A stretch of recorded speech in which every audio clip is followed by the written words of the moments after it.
Tous ceux qui s'acquittent des devoirs de la reconnaissance ne peuvent pas pour cela se flatter d'être reconnaissants.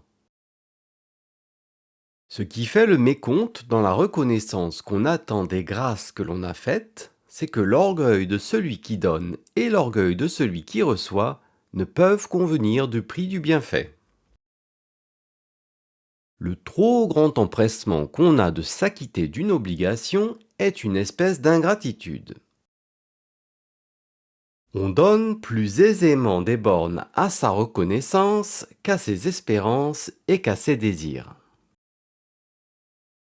L'orgueil ne veut pas devoir et l'amour-propre ne veut pas payer. Le bien que nous avons reçu de quelqu'un veut que nous respections le mal qu'il nous fait. Rien n'est si contagieux que l'exemple, et nous ne faisons jamais de grands biens ni de grands maux qui n'en produisent de semblables. Nous imitons les bonnes actions par émulation, et les mauvaises par la malignité de notre nature, que la honte retenait prisonnière et que l'exemple met en liberté. C'est une grande folie de vouloir être sage tout seul. Quelque prétexte que nous donnions à nos afflictions, ce n'est souvent que l'intérêt et la vanité qui les causent.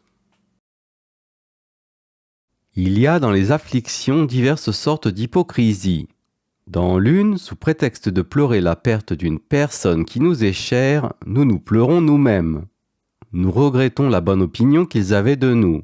Nous pleurons la diminution de nos biens, de notre plaisir, de notre considération. Ainsi, les morts ont l'honneur des larmes qui ne coulent que pour les vivants. Je dis que c'est une espèce d'hypocrisie à cause que dans ces sortes d'afflictions on se trompe soi-même. Il y a une autre hypocrisie qui n'est pas si innocente parce qu'elle impose à tout le monde. C'est l'affliction de certaines personnes qui aspirent à la gloire d'une belle et immortelle douleur. Après que le temps qui consume tout a fait cesser celles qu'elles avaient en effet, elles ne laissent pas d'opiniâtrer leurs pleurs, leurs plaintes et leurs soupirs.